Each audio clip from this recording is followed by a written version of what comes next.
বিপদ যেন আমার পিছু ছাড়ছেই না। হসপিটালে দৌড়াতে দৌড়াতেই চলে যাচ্ছে আমার দিনগুলো।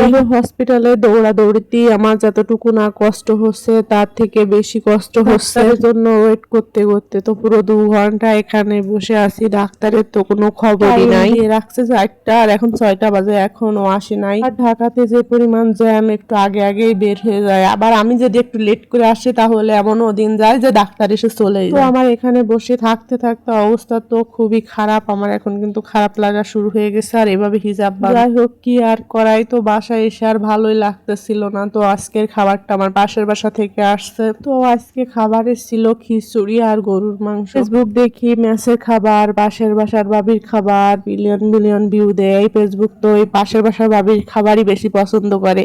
তো আজকে আমিও করে ফেললাম, দেখি আমার ভিডিওতে কত মিলিয়ন ভিউ হয়। খাওয়া দাওয়া শেষ করে আমি এখন খেলা দেখতে বসে গেছি, আর্জেন্টিনার খেলা। আর আমি খেলা দেখবো না এটা তো হতেই পারে না। যত কষ্টই হোক, যত খারাপ লাগুক, খেলা তো দেখবোই। আর এই যে এদিকে কিন্তু আর্জেন্টিনা জিতেই গেছে। তো খেলা শেষ, তারপর আমি চলে আসলাম কাঁঠাল খেতে, যেহেতু অনেক রাত হয়েছে, প্রায় 12টা বেজে গেছে। ভাবতেছিলাম কি খাবো, একটু ক্ষুধাও লাগছে। আমি যখন ভার্সিটিতে পড়া শেষ করে আসি তখন দেখতেছিলাম গেটের সামনে কাঁঠাল বিক্রি করতেছিল। তা আমি কোনোদিন কাঁঠাল কিনিনি, তো ভাবলাম আজকে একটা কিনি, দেখি কেমন হয়।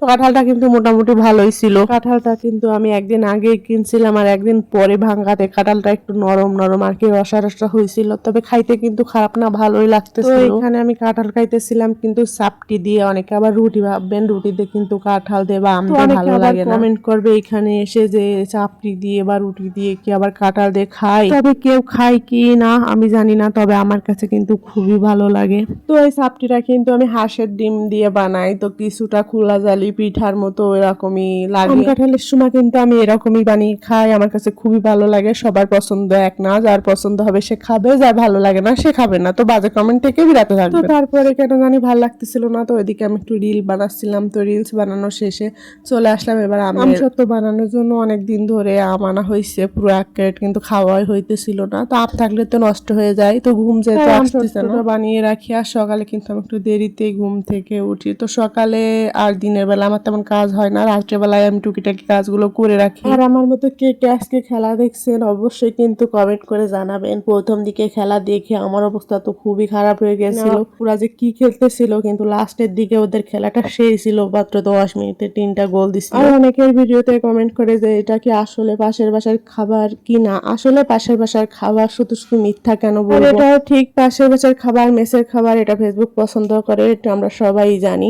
আর শুধুমাত্র আপনাদের কমেন্টের জন্যই কিন্তু আমি এখন থেকে রেগুলার ভিডিও আপলোড দিব। আপনারা যে এত এত কমেন্ট করেন যে আপু মনিটাইজেশন পাওয়ার পর কেন কাজটা ছেড়ে দিলেন, আপনি শুরু করেন একদিন ভিউ হবে। তো আপনাদের কথা শুনেই আমি ভাবছি এখন থেকে রেগুলার ভিডিও আপলোড দিব। সবাই আবার পাশে থাকবেন, ভালো থাকবেন, আল্লাহ হাফেজ।